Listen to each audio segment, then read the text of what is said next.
Howdy, welcome back to more JTReacts. This weekend is the official week 1 start of the American Football League. I'm super excited. I love American football. And here in America, one of the biggest events on television of the entire year is the Super Bowl. Even if you don't watch a single second of football the entire year, you're probably gonna watch the Super Bowl, whether it's for the halftime show, the commercials, whatever. Maybe you just go to a Super Bowl party for the food and watch a little bit of it because everybody else is, you know. But it is definitely one of the biggest events of the year here in America.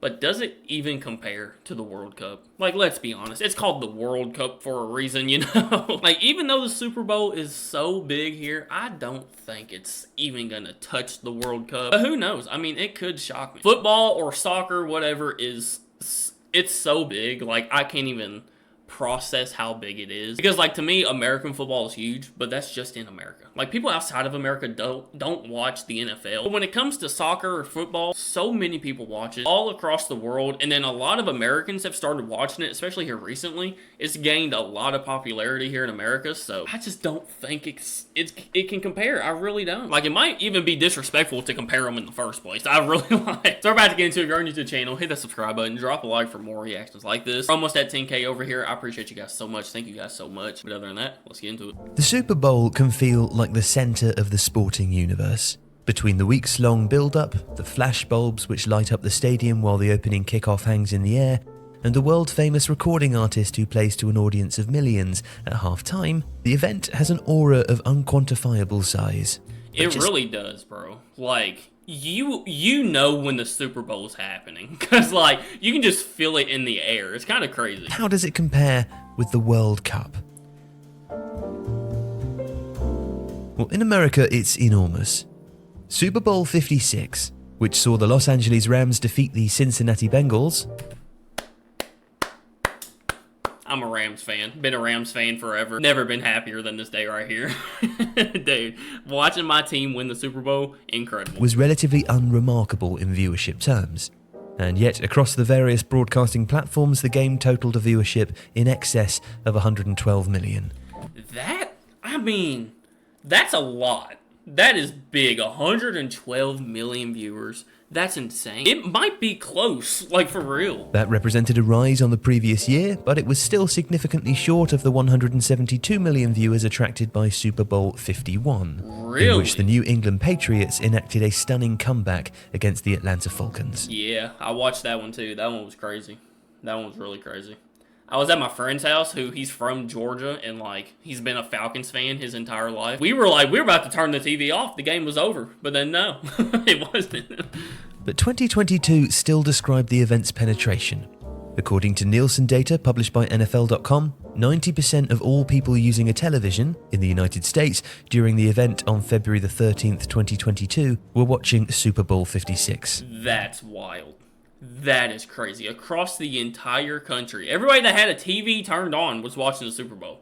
Wow. So while it has its ups and downs, the Super Bowl dominates its market. Yeah. By adjusting its estimates to include different sized viewing parties, Nielsen calculated that roughly 208 million people watched the most recent Super Bowl. That's crazy. A figure roughly 2/3 the size of the United States population. But while that describes its local presence and doesn't incorporate the between 30 to 50 million viewers who watched from outside the US... That is true. Like, not that many people watch the Super Bowl or, like, American football outside of the US. But, like, 30 to 50 out of the rest of the world, I mean, that's not terrible. And I feel like throughout the years, it's definitely been gaining in popularity, like, outside of the US. I know a lot of people can't wrap their head around it, like, it's the most boring thing ever, which makes sense. Like, if you actually break it down and think about it, it is kind of boring, but... Expressing that viewership as a percentage of the global population of 8 billion provides important context, and also shows that the World Cup is on an entirely different scale. Uh-oh. In 2018, 3.6 billion people watched the tournament. Across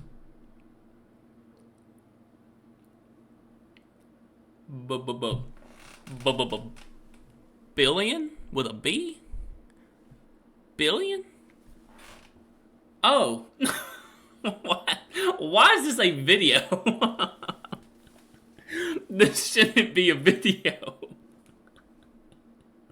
Dude, that's like comparing me to Elon Musk, like how much we make in a day. What? Goodness.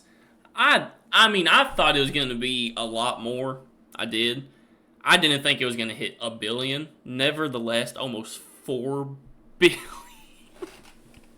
This shouldn't be a video, bro. This is disrespectful. Across the 64 games played in Russia, the average per-match television audience was 194 million. Okay, so that's the whole tournament still. That's insane. But even just the one game, it clears. Just a game clears the Super Bowl. One game in the tournament clears the biggest game in the entire United States. Okay. Essentially, on a viewership basis alone, that equates to 64 Super Bowls within a month. Oh. So to match that, we would have to have 2 Super Bowls a day for a month. That's insane. According to FIFA's estimates, the total audience across all games and ceremonies in 2022 is expected to rise significantly and exceed 5 billion. Bro. 5 billion. Hang on. So you're telling me well over half of the world is watching the World Cup?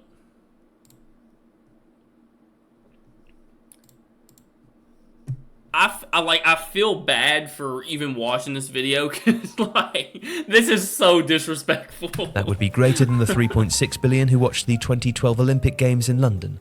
Oh, so it's even doing bigger numbers than the Olympics. Okay, yeah. Yeah, this ain't fair. The 3.2 who tuned in to watch the Rio Games 4 years later. These numbers are insane. Itself has a staggeringly high audience, and as a single one-off game is really the only direct comparison with the Super Bowl. In 2010, 909.6 million people worldwide watched Spain beat the Netherlands, an audience more than 14 times the size of the two countries' collective population. Bro, this is insane. In 2014, that figure rose again, with 1.01 billion viewers tuning in to see Germany defeat Argentina after extra time. And that number grew further in 2018, with 1.1 billion people across the world seeing France defeat Croatia in Russia. It's an upward trend which captures the growth of the event, but also the tournament's truly global nature and the final's imperviousness to the identity or size of the countries taking part. Yeah, no, bro. American football will never be on this level. Football, soccer is on a completely different level, bro. That is so crazy. In that regard, it's a spectacle and an event without comparison. Because I really think soccer, football is the one sport that is globally played. Like, American football is just in America. That's everywhere. So, like, it makes so much sense. If you like this video, please consider subscribing to the channel. Bro, let's be clear. The World Cup is the biggest human event in our era. Not only the biggest sport event, but human event. Nothing catches more eyes globally than the World Cup. Some countries, like my own Brazil, literally stop during its matches. That is so crazy, bro. That is facts. It's not just a sporting event. It is a world human event. It's on a different level. It really is. But alright, guys, that is going to do it for World Cup versus Super Bowl. Which is bigger? We all knew the answer anyway, so y'all let me know what y'all think down in the comments. If y'all want to see more reactions like this, let me know by hitting that like button. If you're new to the channel, hit the subscribe button. I appreciate you guys so much, and I will see y'all tomorrow.